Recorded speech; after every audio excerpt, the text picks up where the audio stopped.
So we're gonna be talking about macros versus calories.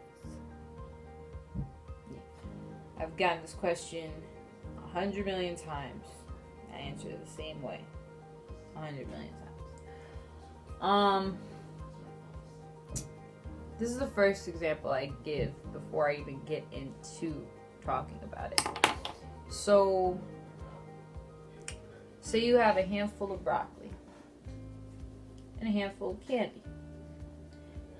You have the same quantity of calories in each. So, your broccoli, you have a handful of 100 grams of calories, right? And then your macros, you have 100 calories of your macro. Both 100 calories, right? So you could eat both, right? If you're gonna count calories, you could technically eat both. Doesn't matter. But if you're trying to lose weight or gain muscle or something like that, which one is gonna benefit you more? Yeah, the broccoli. But calories would say that each one is perfectly fine.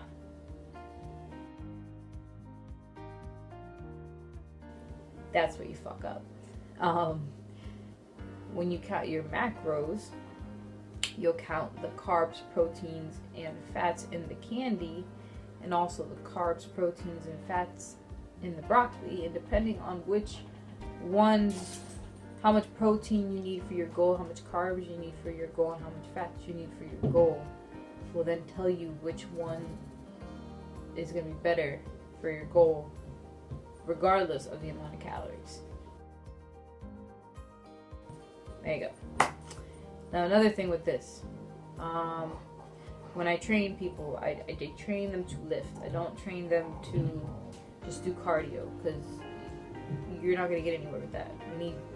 You do some form of resistance training. So when lifting, you need more macros. You need to worry about more macros than you do your calories, because you're burning off protein and muscle, and you're breaking down tissue. That tissue needs to be recovered. You can't recover your tissue off a calorie count. You need protein, you need carbs, and you need fats in order to build and build and build. And if that's the goal, we need to go more into macros and calories at that point. Counting macros just gives you more flexibility with your food, to be honest. Like, if I can only eat 1,500 calories a day, that sucks.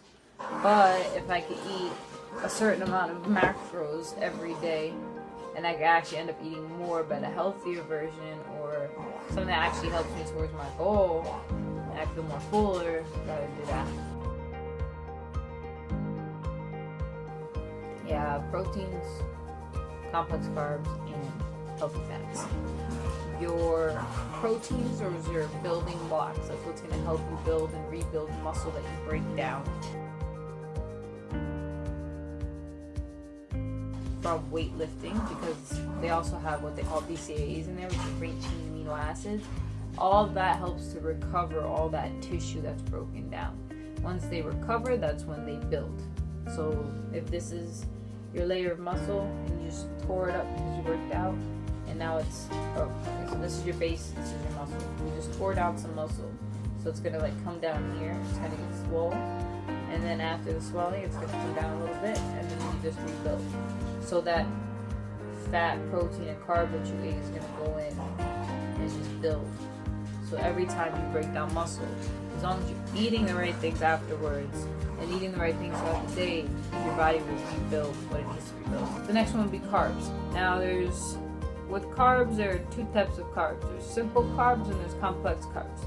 Simple carbs include things with higher amounts of sugar. So candy, cereals, fruits. It's healthier sugars, but it's sugar nonetheless.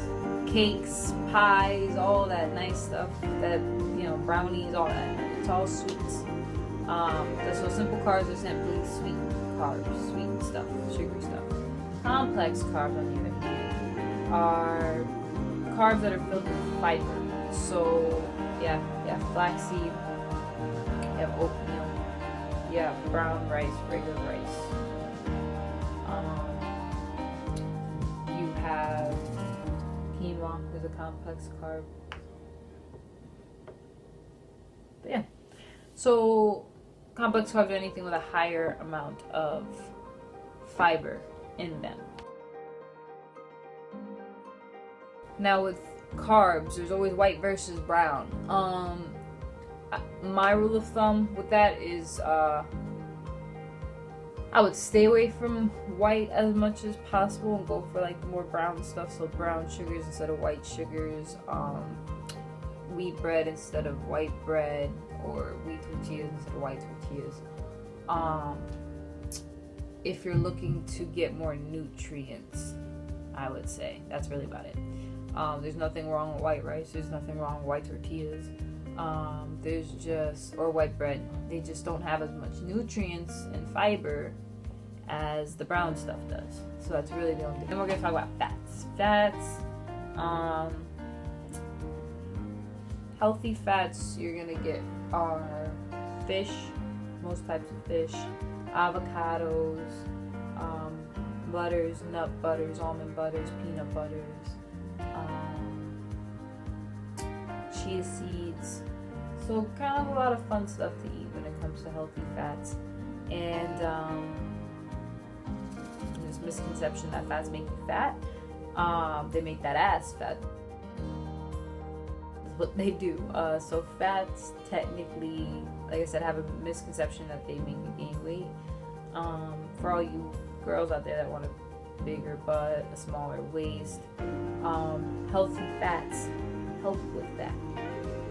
There's a reason why if you follow any people that compete or that go to competitions, you'll see a lot of the times they eat a lot, especially the ones that are going for the bikini competitions, the really skinny ones. They eat a lot of fish, because fish reduces body fat, and it helps also to insulate your organs as well. It also insulates your muscles. It's pretty much a whole insulation system. So that means you would need, oh man, they can't start though. That means that